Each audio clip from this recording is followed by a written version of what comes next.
As if this year hasn't started off strange enough.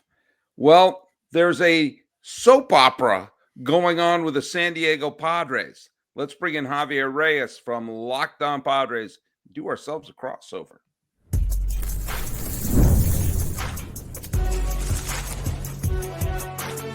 You are Locked On MLB Crossover, part of the Locked On Podcast Network. Your team every day. Alternate theme. Hello, baseball fans, and welcome to a Locked On MLB crossover. We're going to be crossing over the Stargate with Locked On MLB and Locked On Padres. And I am your host of this crossover. My name is Paul Francis Sullivan. Please, I'm begging you to call me Sully. But right over there, the human gnome, it is the host of Elliot E.T. this. Mm-hmm. The host of Locked On Padres. Enter and sign in, please. It's me. Hello, everybody. I hope everyone's doing well. I am hanging in there as we deal with the drama of the Padres, which we're going to be talking about. But first and foremost, Sully, it is always a pleasure. Excited to be on here. I hope you are doing well, being safe as possible, and always fun talking baseball with you. I mean, you were, in fact, the first person I ever crossed over with. I don't know why.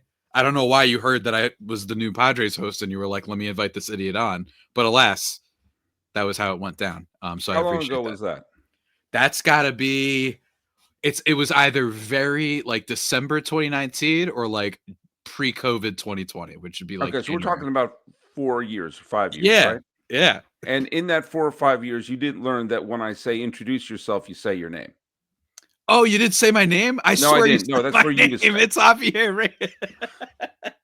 We've done a whole president term of freaking shows here. And, you know, when I talk to you, you say, hi, I'm Javier Reyes.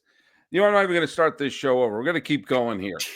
Follow us at Locked On MLB Pods on Twitter or whatever it's called now, and on Instagram. Best way to get a hold of me is here on the YouTubes. But if you insist, follow me on Locked On MLB Pods on the Instagram. And hey, Javier Reyes, where can people follow you? You can follow me at Javipeno, JAVIIPENO, on Twitter/X or Blue Sky, where I post and do things. You can also check out Just Baseball for my more written work, and also subscribe to the Just Baseball newsletter, where we'll hopefully be giving you a new newsletter breaking down the announcement that Roki Sasaki joins the Padres. I personally don't think it'll happen because nothing good happens when you're a San Diego sports fan. But alas, it'll be there for you guys. So look forward to that. And they always like us to do the title sponsor read 3 minutes into the show. From big upsets to game-winning drives, the NFL playoffs are better with FanDuel. New customers can bet $5 to get $200 back. And bonus bets guaranteed, win or lose. Visit FanDuel.com to get started. This should be a golden age for San Diego Padres fans. They have some of the best attendance in all of the National League. They're packing in one of the, I'll say one of the 3 best stadiums in baseball. Now maybe one of the 2 best, since they're no longer using Tropicana Field. And you have a team that's filled with stars. You had a team that had a phenomenal second half, a bounce here, a bounce there. They probably would have gone to the National League Championship Series last year. And they should be one of the elite teams in baseball. And yet, what are we talking about now? We are talking about a soap opera that is going on behind the scenes involving the heirs, maybe, of Peter Seidler, who the late owner of the San Diego Padres. All I have to do is read the opening sentence of an AP article that was published on January 8th that says, one of the brothers sued by the wife of late owner, San Diego Padres owner Peter Seidler, for control of the team, says her allegations of wrongdoing are untrue. That is a soap opera Mad Lib that I just filled out there. And boy, oh boy, is that not the kind of news you want to see when you could be potentially teetering on the edge of a world championship. It's not great, man.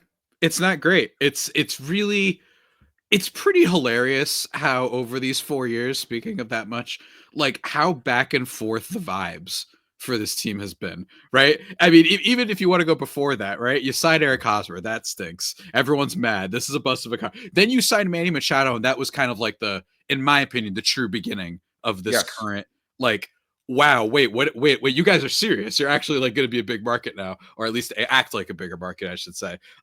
Then you get the COVID season in which everything goes right. Then you have the collapse in 21. Then you have the Tatis suspension. Then you have the Juan Soto trade, and then you have to trade him away. The vibes, they can't make up their mind. It's literally an every other year soap opera in that sense. And now you add this, which comes at a time in which there's been a lot of a discussion about, the Padres haven't done anything this offseason, right? Kind of infamously, they've been just total crickets the entire time. Seems like a lot of their eggs are in the Roki Sasaki basket, which at the time of when we're recording this, there's been Bob Nightingale, which scares me, says that the Padres are optimistic that he's theirs. And then there's this video going viral of Roki and his dressed in Padres gear throwing a bullpen session at Petco Park. So everyone's like, that might mean something, but not. But other than that, they have not really spent. They still have problems in left field. They still have problems with starting pitching. Not problems that are like red alert, we're done, but that's why it's concerning, is that you don't really have giant needs, but you still aren't spending the money to fill them. And this lawsuit, the timing of it is like maybe that's an explanation for where they're at right now, right? They have money in the offseason, and that's what Shieldseiler, the widow of the late Peter Seidler, is kind of alleging, among other things, including some racism allegations and also some fill me in on that, because that I was hearing about. There's some racist stuff, and I don't want to get too deep into the woods of non-baseball stuff, but what the heck is that even about? It was about, apparently, I think it was the wife of one of the two brothers. I'm blanking on who it was right now. I'll bring that up. But one of them basically, said something that we don't have to repeat on air and whatnot. And the wife says something really common, like me. We're trying to sell some FanDuel here, so that's not. Yeah, exactly. FanDuel doesn't want you bet on that. No, FanDuel specifically said, win or lose, don't say anything that could be taken out of context here. So that's kind of where we're at right now, right? Like, it's not the main thing of this story. The main thing is basically that the brothers, allegedly, of course, are trying to sell the Padres at below market price to themselves and relocate, and they don't care about the team. And I think that one of the reasons why people have felt so impassioned about this and why it's so wild is because the timing of it. Ever since Peter's passing, RIP, the team has not spent near as much. In fact, the biggest thing that they did since Peter's passing is trading away Juan Soto. Turned out to be the right move, by the way. Don't get me wrong. But just in a vacuum, it's hard to not see some connections between this. So we're wondering, is she right? Is she not? Is this totally ridiculous, right? These things get ugly, and it, first and foremost, makes it a team where the future, there's a world in which this could be great in the long term. It could be. We don't know which side is right, but there's a world in which if Shield wins, the Padres go back to being what they have been this past 4 years, or they return to previous, and then vice versa for the brothers. We don't know exactly, right? So there's just a lot of questions with that. I'm just hoping that whatever the result is, hopefully, that they're left with at least some money to not necessarily do the big. Maybe Peter, I think, was spoiling Padres fans a little bit, you know what I mean, with all these contracts that they were handing out, but to at least be a team that isn't doing what they're doing this offseason, which is like, yeah, we're not spending on anybody, right? We're just hoping for international free agents to sign with us. So the vibes are really bad right now, man. They could flip any moment because it is AJ Preller we're talking about here. It is the Padres, but it's not great. Okay, we're going to talk about how some of these things could break right for them and try to make heads or tails out of the story, which, if you're not following the Padres every day, it's a smidge bewildering. Hey, let's talk about our good friends over at FanDuel. From big upsets to game-winning drives, the NFL playoffs are better than ever with FanDuel. Right now, new customers can bet $5 and get $200 in bonus bets. Bonus bets guaranteed. That's $200 in bonus bets, win or lose. FanDuel app gives you everything you need for live bets, same game parlays, and so much more. And San Diego fans, you don't have to worry about seeing the Chargers winning a Super Bowl. That's not going to happen. But we're taking a look at the Super Bowl that I still want to see, which is Detroit versus Buffalo, the Sad Sack Bowl. One of those teams has to win. Yeah. And I'm putting my money, sorry, Taylor Swift, I want to see that championship come about. And let's see it unfold, please, through FanDuel. I'm going to make my bets, and I know I'm going to get $200 of bonus bets whether I win or I lose. So just visit FanDuel.com to join today and get started with $200 in bonus bets. That's FanDuel.com. Make this playoff season unforgettable with FanDuel, an official sportsbook partner of the National Football League. Hey, Javi, what's your first listen every day? Locked On MLB. Oh, I should listen to that show. I hear it's pretty good. It's pretty good. It's a very good podcast. It's a flagship, they say. Oh, I hear it's the flagship show. Who's the host? It's Paul Francis Sullivan. But please, what should I call for him? the love of God, call him Sully. Please. Well, how would you describe him as a host? I would describe him as the always eccentric and enigmatic at the same time, who also gives really funny, like, Rob Giggles type of looks into the camera. Or Rob Riggles, is that his name? Rob the Ribble guy from The Hangover. I forgot his name. Rob Ribble, Rob Dibble. Why not? Let's do them all, man. You could get Rob Riggle, Rob Dibble, or Rob Wiggle from the Wiggles, I guess, here at Locked On MLB on YouTube or wherever you listen to your podcast. Okay, so explain to me as if I am a dullard. Okay, this started off. Good old Pete died. How did this tangled web of spaghetti come about? What started it, and how did we get here?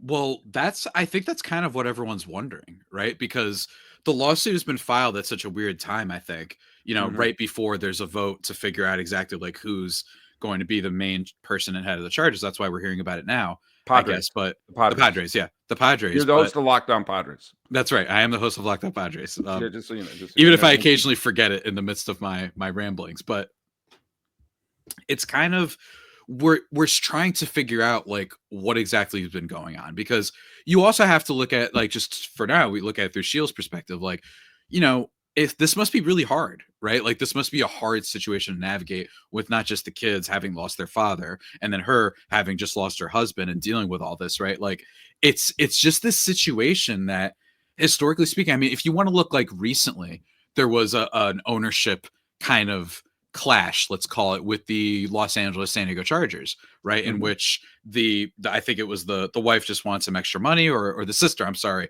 the sister and the brother, kids of the previous Spanos. I forgot who it was. Right. He passed away. So you kind of had a similar situation like that. She had a settlement, just wants some money, it seems like, and then Dean took over for basically worse. But still, that's what happened there, right? I can say that as a Chargers fan for sure. But I think that overall, you're just kind of looking at this and saying, how does this affect not just Roki Sasaki, but the future of the team, right? Is this going to affect the team?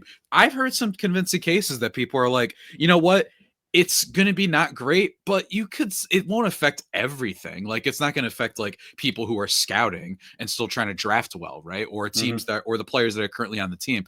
It makes an uncomfortable situation. I wouldn't call it some disaster though, right? Like, I think that, there are other owners, frankly, out there in the sport that are infinitely worse, even in the midst of a lawsuit. I still think I'd rather be in the Padres situation than the A's, for example, right? So I just think that, it's just one of those things we're gonna have to wait up on. I hope this isn't something that drags out for years and years. I think the quicker that it's settled, probably the better. But I'm just hoping that, frankly, I'm just kind of hoping that at minimum what was alleged isn't true, and that this isn't that these aren't, two brothers who are going to potentially throw away Peter Seidler's legacy, who wanted to win a championship and went out of his way to spend a lot of money, and revert it back to what all these other small markets are, which are obscenely profitable baseball teams that are so obsessed with being profitable that if they go from making a revenue of $365 a year to $345 a year, it's the end of the world and they don't want to compete anymore, right? Like, that's just kind of where we're at. So I'm just rooting for not that to happen. That's Cleveland, by the way. Cleveland, who has their family, the Dolans are one of the richest families of any owners in all of baseball. and they are on the cusp of being a legitimate pennant winner. I mean, they're a 90 some odd win team. They compete every year. They play in a very winnable division, and they just need to spend a little bit. Yeah. I'm not saying they have to be, Juan Soto, yeah.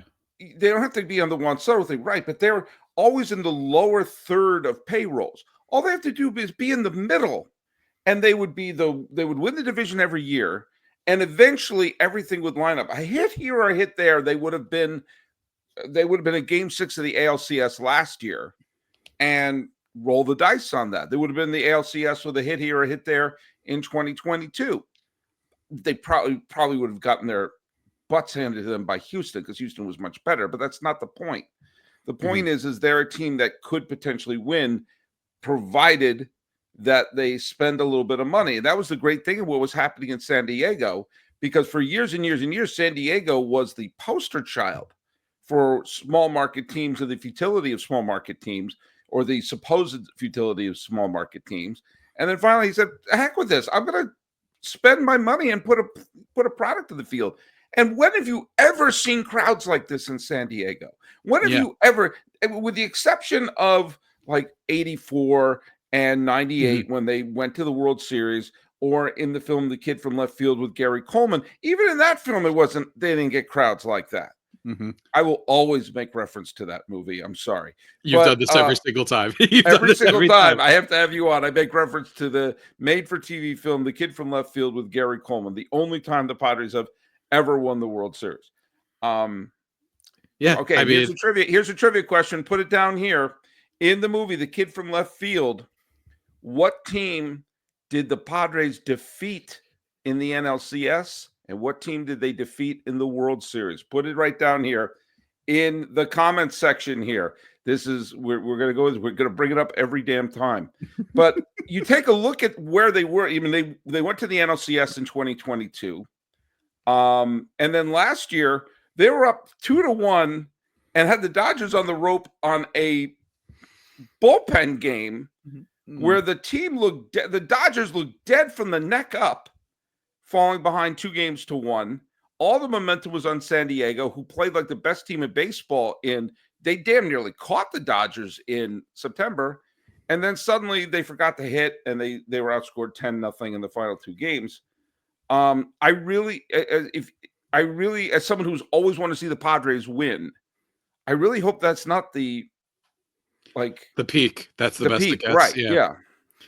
I mean, you nailed it though. Like with talking about the Guardians and all this stuff, like it's a shame because the Guardians clearly have some of the best scouting and talent development at baseball. Like that's been made apparent for a while. But this is a sport. I mean, Cleveland made the World Series. They were in a Game 7. What did they do? Every year they just slowly got worse. You lose Corey Kluber. You lose Danny Salazar even. You lose Carlos Carrasco. You trade Francisco Lindor. And now they're back to being great. And then they're like, we'll sign Shane Bieber for 2 years, $30 million.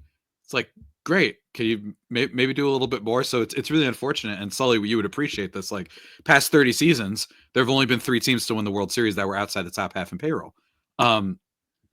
You need to be able to spend, and to see the Padres, who have been top 5 in attendance each of the last few seasons. So I think ranging, I don't know about 2019, but 2021, 22, 23, 24, they've been in the top 5. And then in 2019, they were up there probably because of the Manny thing as well. That probably gave them a little bit of a boost. But all in all, why can't my team just stay normal, man? Why can't when the vibes are good, they just stay good instead of being this year-to-year carousel of we don't know which version of this team and more importantly, this franchise we're going to get. It's either the team of dreams that they were last year and then it falls apart, right? Obviously in that Dodgers series, or it's the collapse of 21 or the disappointment of 23, right? Or then when they beat the Dodgers in 22 after having traded for Juan Soto, one of the best days of my life, dare I say.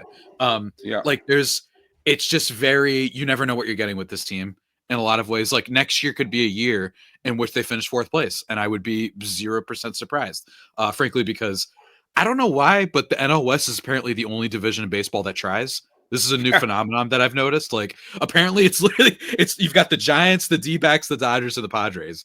And then the Rockies are like, I don't know, stoned out of their minds or something in Colorado, I guess. I don't know what they're doing. But hey, people go to the games at least. I'll give them credit for that. People like the games. So I don't know why the NL West is the only division that tries. The AL East usually is kind of there, but it isn't right now. I don't know why the Blue Jays in 5th place are trying harder than the Red Sox and the Orioles or the Orioles. It's like, what are the Orioles doing? So look, so they're not the only division, but you get my point, right? Like, it's just crazy how much the Padres are still trying with all this stuff. And it just feels like there's some sort of thing that doesn't always click one way or another. And it's really, really unfortunate. But you know what? There's still so many star players on this team. So no matter what happens, you just at least have hope that this team just round out the edges. You don't need a Soto. You just need like decent depth. Get some extra arms in your rotation in your bullpen, and you've got your Merrill, Tatis, and Machados that should be able to carry you enough. And when we get back, we're going to think about how they can continue to be a terrific team and maybe finally climb that Gary Coleman mountain.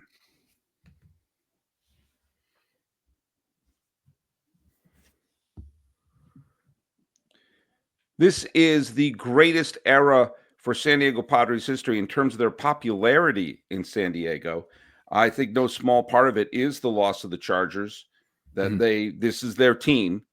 And also no small part of it is they're trying like we've never seen before. The only other time that I've ever seen them try like this was in '84 when they said, to hell with it, let's bring in stars like Steve Garvey and Greg Nettles and Rich Gossage and make a run for it. I'm going to give you a number. 12,530. 12,530. Sorry about that. If 12,530 more fans showed up in 2022, they would be having 3 consecutive years of selling 3 million tickets. They fell 12,530 tickets short in 2022, the year they went to the NLCS, of drawing 3 million that year. They drew 3 million in 2023. They drew 3 million last year. Fans, you can't blame San Diego fans. They are showing up in ways that we've never seen before. And by the way, I've always pointed to what's happened in San Diego as what could have been in Oakland if they had a wonderful ballpark and ownerships who gave a crap. Did I just give us a mature rating by saying crap? That could have been what happened with the A's. But as it turns out, I still think when you look at the National League, obviously Los Angeles is going to be terrific. But we also have seen that they could potentially, we saw their starting pitching fall apart. They were hanging on by their fingernails. They could have Glasnow and Snell back, but maybe you don't know what they're going to get. Philadelphia is obviously going to be good. Atlanta, we talked about yesterday, are still a solid team. The Mets are still a solid team. If only they could improve their outfield. Did they make any outfield moves this last year? The Mets? Yeah. The Mets? Yeah. 1 or 2, probably some bench guys. Well, some of the Yankee fans now hate because of his lack of loyalty for a player who played one more year with the Yankees than me. He played with the Padres longer. Like, what are we doing? The Padres longer. Kevin Youkilis played for the Yankees as long as Juan Soto did. But I digress. And then you had the Central. There's no great team in the Central.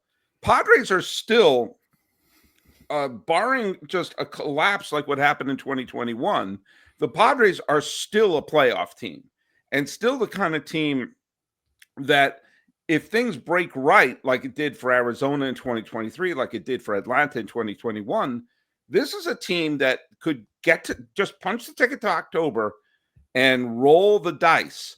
What do you think the team needs to do, knowing it's not going to make, obviously Sasaki is number 1 on the wish list, and that would be phenomenal for them. Yeah. Is there anything else they should be doing right now?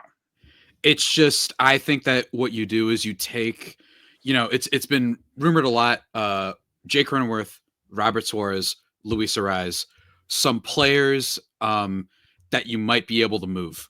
And acquire some pieces for. Dylan Cease is the other one, but I'm not totally buying that. I think Dylan Cease is the classic, we're dangling him just to see if anyone overpays. Otherwise, we're just like, if we got Sasaki, then we would lose if we gave up Dylan Cease. You know what I mean? It'd be like, yeah, that's cool that we're a little bit more secure in our future, and have a little bit more of a stable ground for the starting rotation. But I don't know. I just feel like you'd be going backwards in that situation if you still want to compete this year. So I think basically what I'm saying is, if Baltimore woke up and they were like, wait, yeah, we need a pitcher, we'll give you whatever you want, I think that would be the move. But I think the realistic moves, Robert Suarez, who was mentioned in the Athletic article yesterday by Dennis Lin, or at the time of when we're recording this yesterday, that he's someone drawing interest because you're looking at a lot of the top relievers on the market right now getting a lot of money. And Suarez, by comparison, would be about 2 years, $35 million compared to like 3-year, $20 million AAV contracts that some of these relievers are getting. Tanner Scott, rumored to be a guy over $20 million as well. So teams might like that. They might like a little bit of control for their reliever. And then the Padres would like some salary relief and a little bit of a decent prospect, like a young player, some depth guys in return. You know what I mean? If you trade him to the Cubs, you're not going to ask for Seiya Suzuki. You're going to ask for Alexander Canario. You're going to ask for Jordan Wicks. And I know that doesn't sound exciting. I get it. I really do. But you have to remember that while I'm all for spending, this isn't a superstar fantasy baseball Avengers sport.